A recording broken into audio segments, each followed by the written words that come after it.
Another week of spring practice in the books in Athens and another media availability for Kirby Smart. Let's see what he had to say. Long way to go. That was the consensus. I did think that cooler temperatures prevailed, which made for less adversity in terms of, can I push through? It's more game-like to me the cooler it is because they have fresher legs. They can play more snaps. I think it was a faster game. I sometimes like it when it's one of those, how hot can it be? Who's going to push? And it becomes a toughness battle of like the mental part of like, can I push through this? Can I make it through this? Can I play this game in these conditions? It was not like that. I know you're asking about like specific, like who did well, who did this, who did that. That's really not important right now. Like, it's more important that we can execute a play on offense and defense. We have got more new people in new positions than in the 10 years I've been here. And every year that is probably ratcheted up a little bit, but it is to the point where you almost have to start like no one knows anything, make no assumptions, don't assume anything, and start all over and go ground up, because we had a lot of mistakes, a lot of sloppiness. I mean, this used to be the first fall camp scrimmage. But when you get 25 mid-years and 6 portals or whatever the numbers are, I don't know exactly, like that is the first fall scrimmage. So it was not what it needed to be. Well, that was something. Way to open it up. Sounds like Kirby's here for strictly business. I mean, all he's talking about is just how they're going to have to build this thing from the ground up. And again, like 30% of this team, 35% is new. Their first spring here in Athens. So I can totally believe what he's saying. We just need to figure out how to get lined up. Can we run a play? Do we know where to be? It's interesting. To be a fly on the wall outside watching practice there would be a special treat. That's for sure. Yeah, Kirby, we'll have a chance to talk to ZACHARIAH. Just how have you seen him fitting in and learning the offense and just how he's adjusted, and also with his brother Zion, what Zion has done since he's gotten here as well? Well, they both love football, and that's the number one quality you got to have at Georgia. You better love it and be passionate about it. I do believe that. They love football. They're still adjusting to speed of practice, tempo of practice, volume of practice. It's all the things that they wanted to come here for, which is the intensity, the competition, the good on good, the grind, let's call it, and they embrace that. They're both learning. Again, they're not like freshmen because physically they're way past freshmen. They're both physically developed. They're both really good athletes. But the mental part for both of them is, they're working through that curve of, hey, look, we're in practice number 10, and I've seen this before. We've had many a guy come through here, and they get it with each and every practice, and they get better. He has extreme quickness, and he's an explosive playmaker that we got to find ways to get him the ball as well as all the guys around him in the offense. Well, I don't think Kirby was doing this at all, but hey, shots fired at the USC football program and how they run things over there, right? Because one of their most explosive players decided it wasn't up to snuff, and he wanted to go where he could do the kind of things he's doing at the University of Georgia. I mean, UGA is the top college football program for a reason. Notice I said program. I didn't say the national champions. I didn't say the best team this Saturday. I said they are the number one program for a reason. And it's because of what Kirby just said. It's the reason that Zach and Zion are now in Athens. And like I said, Kirby didn't do it, but that was a little bit of a shot right there at how USC does things. It's clearly not the way that Georgia does things. It's not the same. Those two things are not the same. And the Branch brothers are evidence of that. And it sounds like they're coming along just fine. So that quick twitch ability, that explosive ability, yeah, they have it. That's the reason that Zach wanted to come here, right? Because he can be a feature guy. He can get lots of eyeballs on his ability. It is Georgia's job to give him every opportunity to do that this fall. Yeah, to follow up on ZACHARIAH, I know you talked about needing guys to step up as leaders. He's a guy who has played some college football but not here. So is he stepping into a leadership role as an experienced college football player, or still, like you said, is getting the hang of things, still having him behind others in that leadership capacity? I think he's very capable of leading. Both of those kids in our skull sessions are vocal, not afraid to talk. I think they're still trying to find their place amongst the team. You don't just walk in a team here and just say, all right, I'm a leader. You earn that. And he's in that process. He's done everything we've asked him to do to get better at that, and continues to develop. Again, all green check marks for the Branch brothers and Zachariah. I mean, he understands, yeah, I might have been that dude at USC. I'm clearly not that dude yet here in Athens, and he knows that.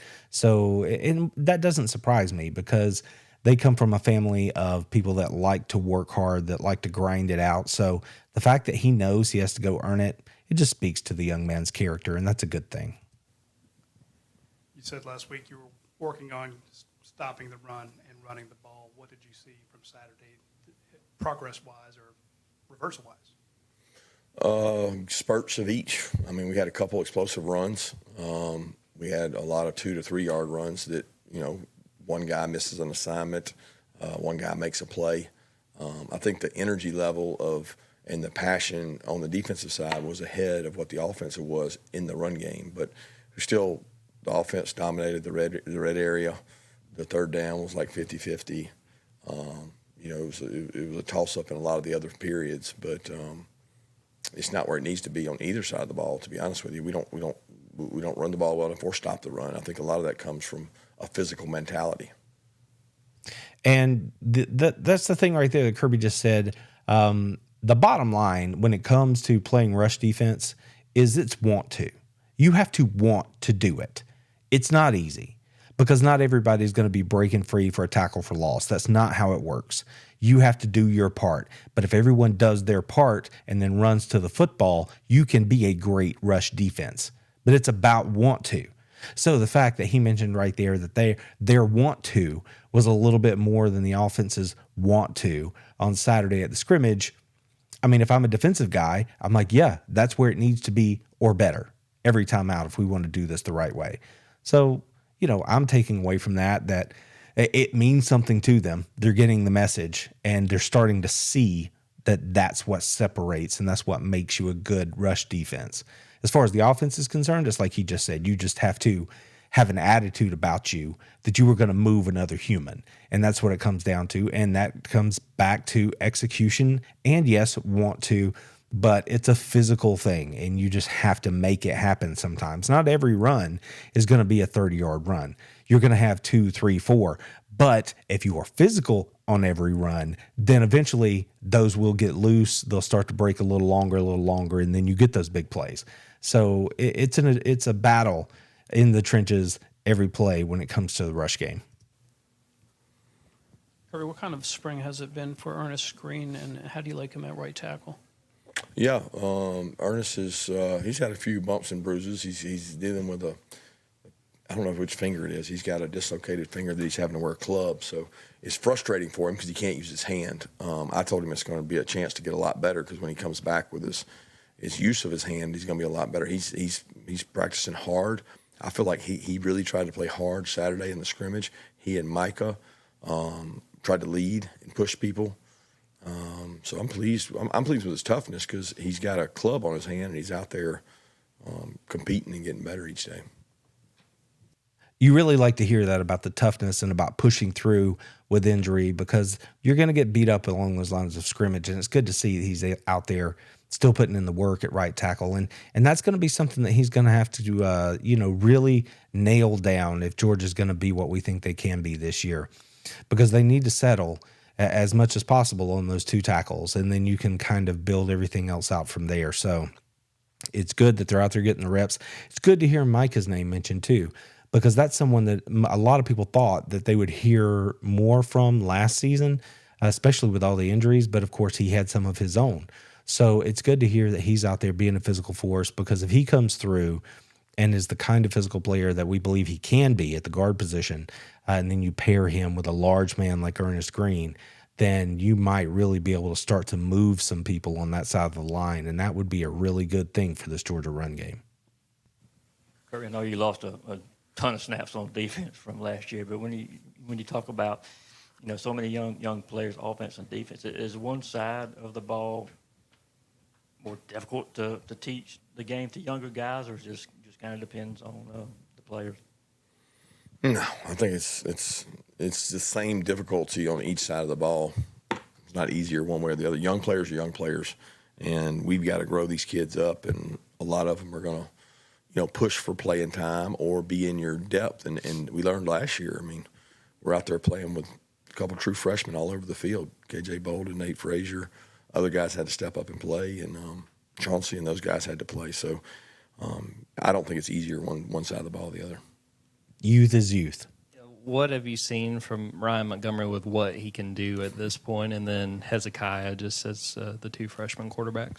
Yeah, I haven't been able to see much of Ryan. He's coming off an ACL. That's not something for a kid with a long career to be able to do. We're not asking him to do that. He's done everything we've asked him to do. I mean, he gets to throw some ball drills to receivers, but I can't judge that. I mean, that's not a real play.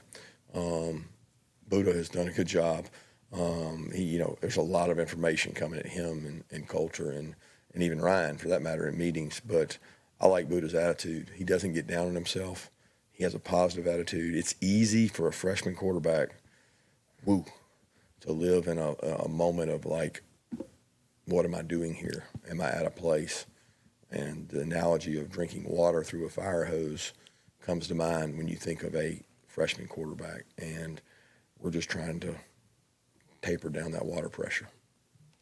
Yeah, there's plenty of runway for those dudes to figure it out, to learn what they're doing. And especially in Ryan's case, if you're healing up, then just focus on healing up. The rest of this stuff, you've got time to figure that out. I didn't know they called him Buddha, though. That's cool.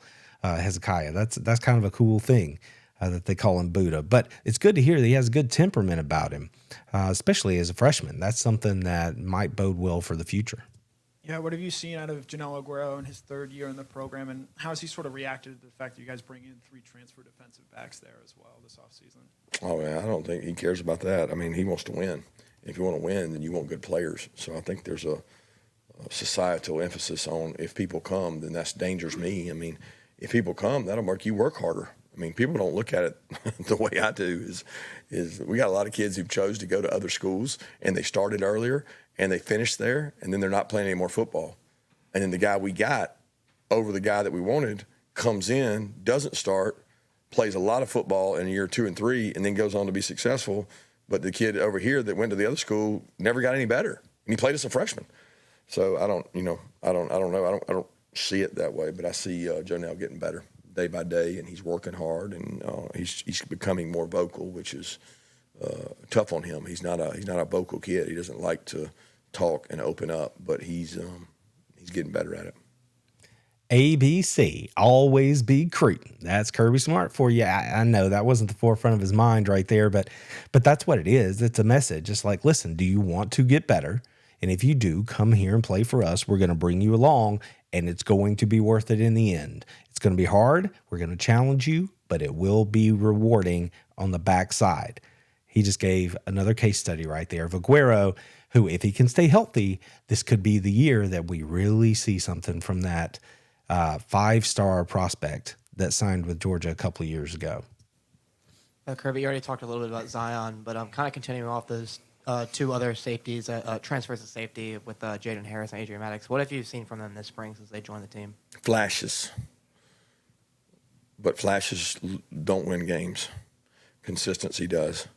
And, we're looking for some more consistency out of those positions. I mean, y'all tell me how many snaps we lost. I don't know, 2,000? I mean, we probably took 1,000 snaps last year on defense. And if we took 1,000 snaps, Malachi and Dan took 1,000 each. That's 2,000.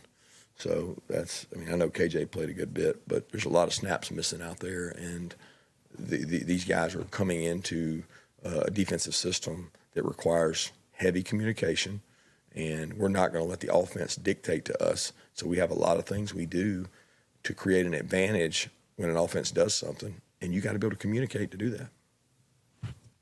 Flashes. Consistency. I mean, the drumbeat from Kirby is consistent. Speaking of consistency, right? That's the thing. He's going to step here and tell you the truth. And he's right to the point today. Like, his answers are like bang, bang, bang. Like, he's not messing around. So I just, that's what it is. They're good players. They're back there working. but can you do it day after day and stack good practice after good practice? Because that's what we have to be able to trust, so that when we put you on the field, you're going to do what we need you to do. So this is the time for development. So a lot of these answers are going to sound similar, but that is the truth. How unique is it when you bring in brothers at the same time, like Zachariah and Zion, in terms of evaluating them and recruiting them? I don't think it's unique. I mean, we look at them as separate players. So, like, we don't bring them in. It's like, we're looking at Zion to say, where does he fit in our safety roster? We're looking at Zach to say, where does he fit in our receiver roster? And then they're both good players. They're both at positions of need. We need depth. We need good players. I don't know that I've had two sets of brothers. Maybe I have, because we've had some walk-on guys and things that have been out there between Stetson and his brother, and and even the Joneses. They had some of those guys. I mean, it's been several that have worked there, but Micah and Dylan are there, and the Branch brothers. That's interesting. It's interesting because when Zach and Zion decided to come to Georgia, a lot of people thought, well, this is a Zach deal and Zion's a toss-in. He's a throw-in. It's a package deal, so they have to take him. But Kirby standing there telling you that's not how it is. They evaluate them, and he told you why. So I guess you can make up your own mind there, but I've said it once, I've said it 100 times. Kirby's going to shoot you straight. So they think that Zion is a player. They think that he can help them. Otherwise, he wouldn't be in Athens. Kirby, did you have any injuries Saturday, and what can you tell us about Isaiah Gibson and Brett Thorson? Brett is still coming off of the ACL, right? So that won't be until somewhere around fall camp / first game, somewhere in between those two. He won't be ready at fall camp, but we think he'll be ready by first game. Isaiah Gibson's dealing with a little bit of an injury that he should be back from here shortly. Saturday, I think Drew Bobo had a little bit of a hyperextension of a knee. He should be back shortly. He wasn't able to go today.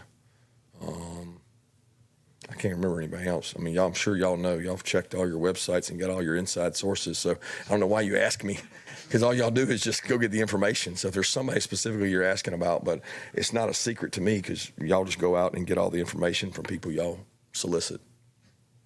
Oh, all right, Curbs. See you, buddy.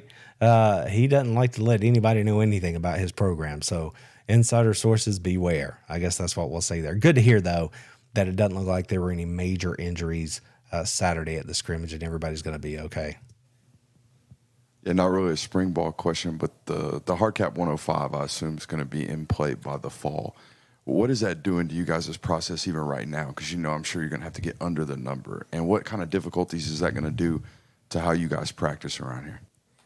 Yeah, that's up in the air. I'm not sure 100% that we have to get to 105 by fall camp. As we understand it, it's going to be by the first game, which is a big difference. So we would be able to practice camp like we want to.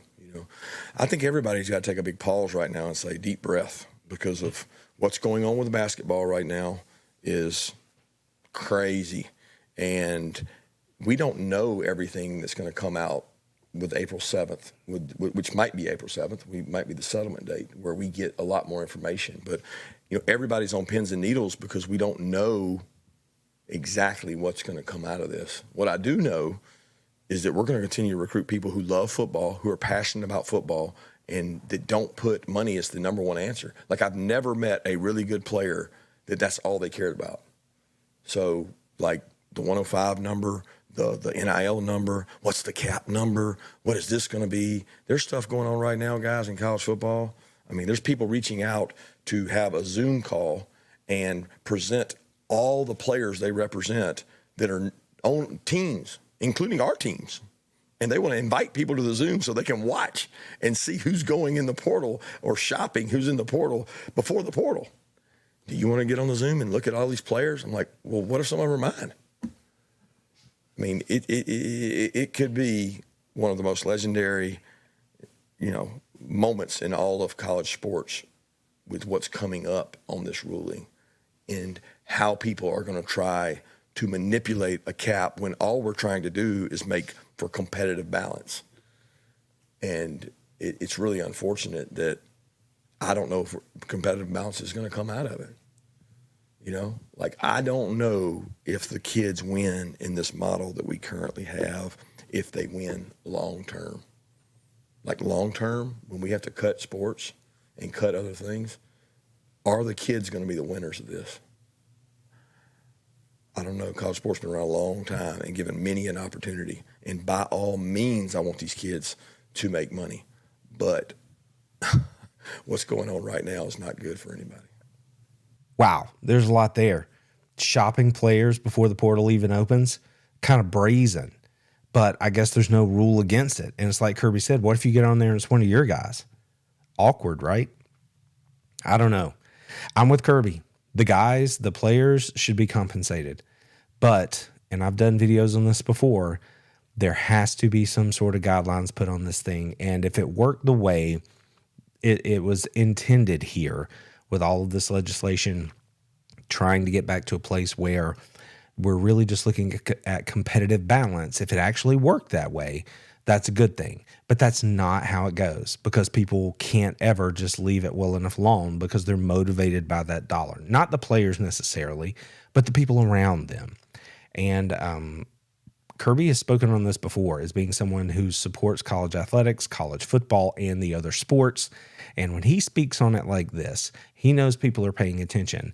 And that's the kind of soundbite that you might see other places in the coming days, because he's letting it be known that he thinks that it's perilous what's going on with this ruling, NIL, and college football today. Yeah, I guess similarly to the House settlement, I know the hearing starts next Monday. Have you had any sort of conversations with your teams about what that might ultimately look like and how that might impact your team? I mean, we've talked about the House settlement. The biggest thing going on is you got two dates you're operating off of. There's a portal date, there's a House settlement date, and there's a lot of people doing they're not illegal things. They're just manipulative money things to try to move this, move that, so I can free up this.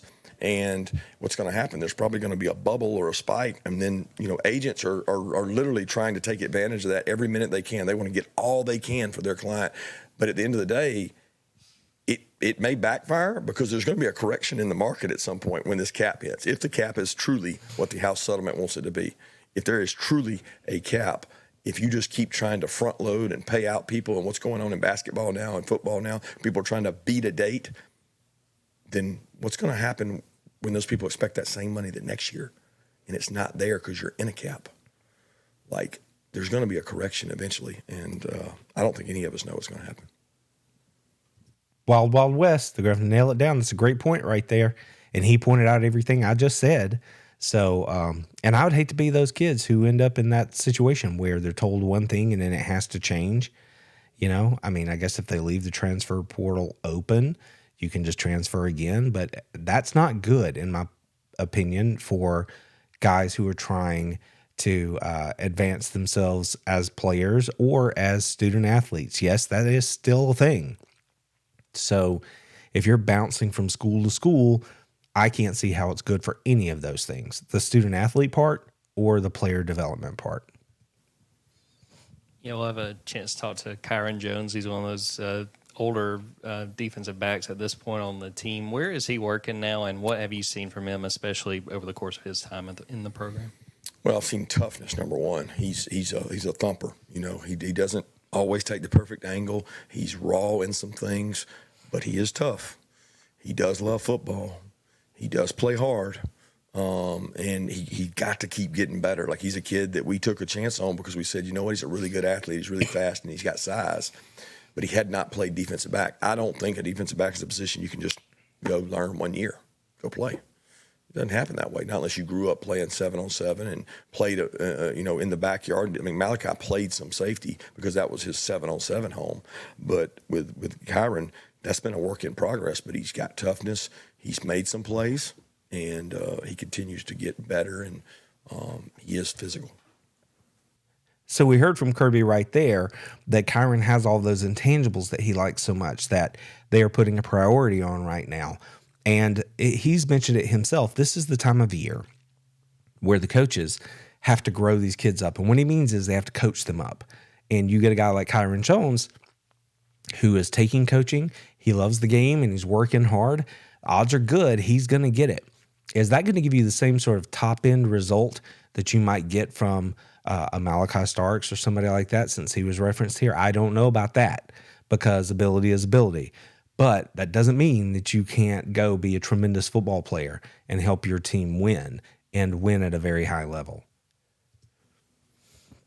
Yeah, it seems like there's something about defensive line that attracts guys with big personalities. You think of Jordan Davis, Nazir, Warren Brinson. Just one, is there something to that? But on a more on the field level, what have you seen from that group this spring as it's continued to develop?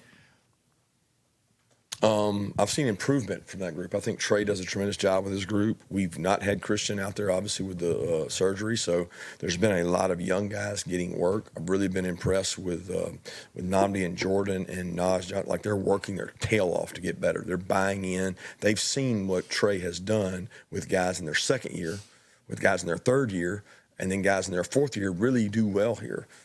So they're buying into that. As far as the personality part, no, I don't think defensive linemen. I think it's more rare to have that Jordan Davis big personality at defensive line than it is to have it.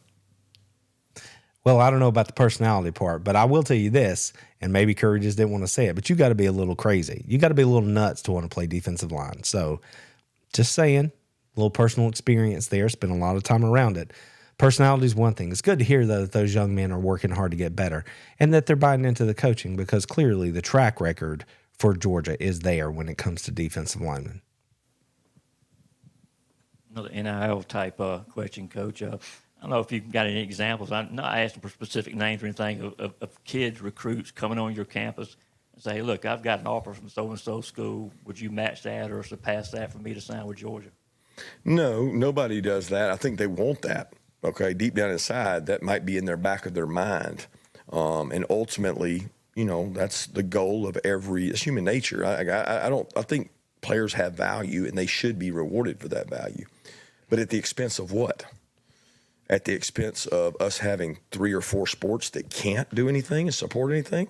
So because they get the television revenue and because they raise it, should they get first dibs on all that and us not have other sports? I don't think that's right. And there's a balance to be had. But no, I don't think kids come and I don't have kids come in. If they come in and say that, then I'm going to listen to them and talk to them, but I'm scratching them off the list. I'm over that, because if that's all that matters, then you need to send out a bid like they do for jobs and say, supplement your bid. Let me take visits and just I'm going to go to the bid and go to the highest bidder. That's I really believe there still does matter a relationship. And if relationship doesn't matter, then I'm probably not going to have a kid that wants to play hard for Georgia, right? So relationship matters, work ethic matters. Like, do you like want to be great? Do you have fire, passion, and energy? I'll pay for that. I'll pay a premium for fire, passion, and energy, because in the market we're in, there's a lack of that. Kids are going to struggle the next 10 years when they look back and somebody says, I'm going to go back, introspect, I'm going to look at this and say, what happened to the kids that went to 2 and 3 and 4 places? I will assure you, we will not be happy with where those kids that jumped for greener grass went to. And I think the portal's a good thing for a lot of kids that are 3rd, 4th, 5th year, but it also gives you a way out that I don't think is good for kids right now. Time for one more question. There it is. That's it. That's the takeaway from this whole thing. Kirby just straight told you. He's like, he wasn't jumping on Dash right there. It wasn't directed at him. He's answering the question. And he just straight told you. He's like, if that's who you are, then I don't want you. And if you are all these other things, and he said previously in the session, he's like, you're not going to ask me about money first if you're the other kind of guy, the guy who wants to develop and work hard. Quite the statement from Kirby Smart right there when it comes to the NIL stuff.